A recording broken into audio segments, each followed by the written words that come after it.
Chapter 9. Hard-boiled eggs, Holly was saying, and lemonade and fried chicken and cake. Tundra shivered. Fried chicken? Who would eat that? I'll have something before we go. Holly sighed. Tundra, will you at least pretend to eat with us? It's a picnic. I've read about them, and you're supposed to have fried chicken. Please.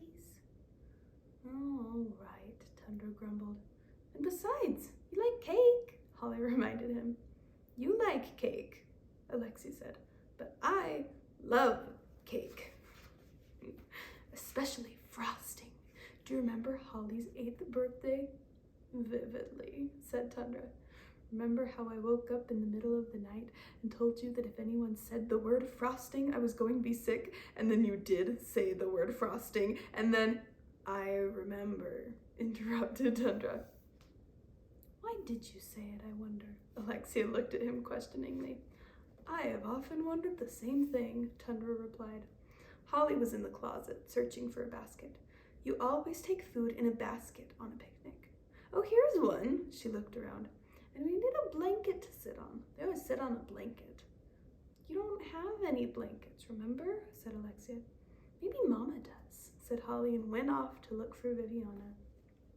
After much assembling of goods and pleading with the kitchen goblins, who saw no reason why plates and cups and forks should be taken out of doors, the 3 friends ventured out into the palace gardens. Holly led the way, for it was her idea after all.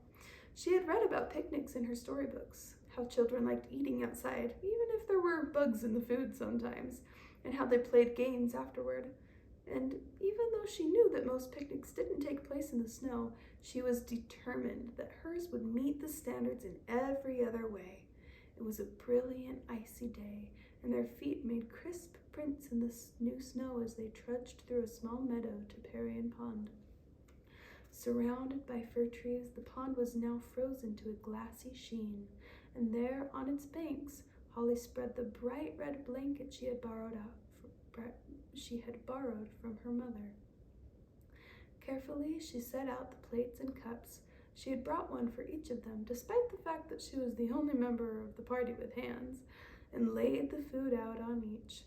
Tundra and Alexia looked confusedly at the lemonade and chicken, and after a few polite nudges, left them alone.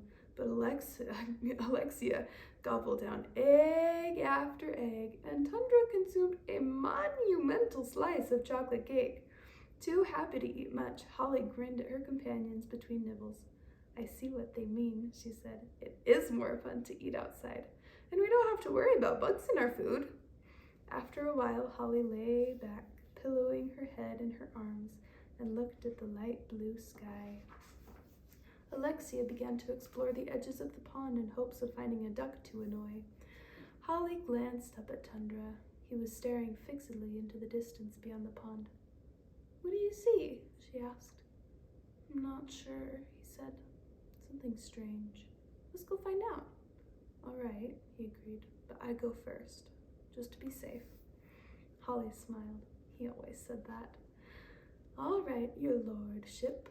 Tundra was officially Lord High Chamberlain of the king's household, but his title made him twitch. Let us proceed, your royal highness, princess of the Abad and of Sharon Hall, Tundra replied smoothly. Holly stuck her tongue out at him, and they walked amiably along the side of the pond toward the black trees beyond. The trees tended to hibernate in the winter, but there were a few whispers and rustles as the wolf and Holly stepped between their branches. Greetings, your royal highness. Greetings, your lordship, said an old pine tree in dignified tones. Holly almost snorted with laughter, and she felt Tundra's ribs shaking next to her, but they managed to nod their heads regally and walk on. Now Holly, too, began to discern a peculiar happening in the snow-covered field beyond the woods. A small white reindeer, about the size of a regular deer, was repeatedly climbing atop a small mound and hurling himself to the ground below. Despite his repetition of this activity, there was apparently something about it that the reindeer found deeply distressing, for he was crying. Forgetting caution at the sight of the reindeer's distress, Holly ran forward.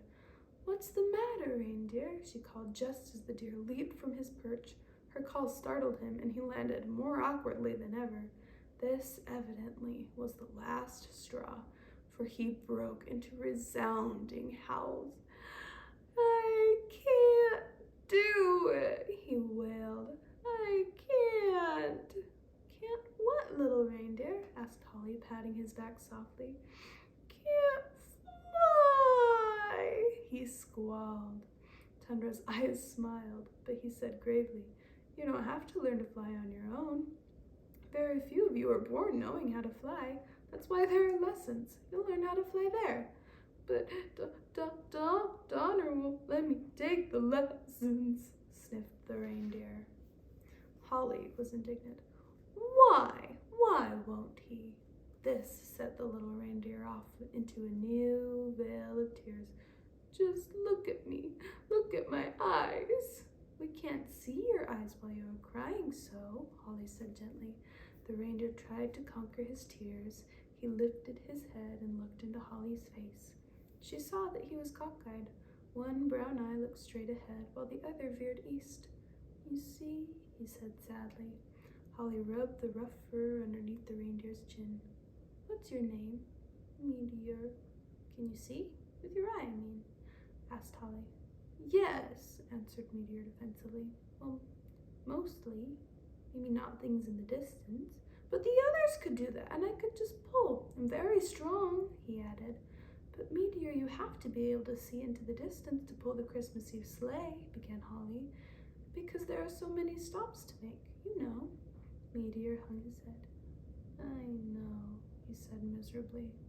"I know. And there are lots of other reindeer who would get a chance before me anyway. I guess I just want to fly.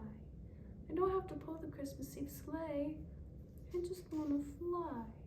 And Donner says I can't." Holly glanced toward Tundra. He nodded. "Listen, Meteor," she began, kneeling to look into his face. "We can help you learn how to fly.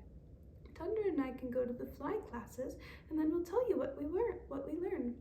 We'll repeat every word Donner and Comet and the other teachers say." Meteor sat down on his haunches with a thump. "You're Princess Holly," he announced, looking very pleased with his discovery. She nodded. "Well," Meteor looked her up and down. "Not at all what I expected." "What'd you expect?" she asked curiously. "I thought you..." "Well," the reindeer trailed off. "What? You thought I what?" Holly asked. "I heard that you were an invalid," Meteor stammered, trying to find what he considered to be a tactful word. Holly just stared at him. "Invalid? Do you mean my heart? My heart has to stay cold all the time, so I can't go out much, except when it's like this outside. What do the immortals think is the matter with me?" "Lots of people say that it's your heart, just like you said," Meteor assured her hastily. But nobody sees you, so they imagine things." "What things?" Holly persisted. "Oh, just silly things." "What things?" Holly repeated. "Well," Meteor looked at the ground.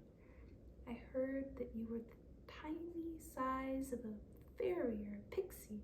Some folks say you can't walk, and some folks say you were stolen away by a wicked witch years ago, and that's why..." He concluded abruptly. "And that's why what?"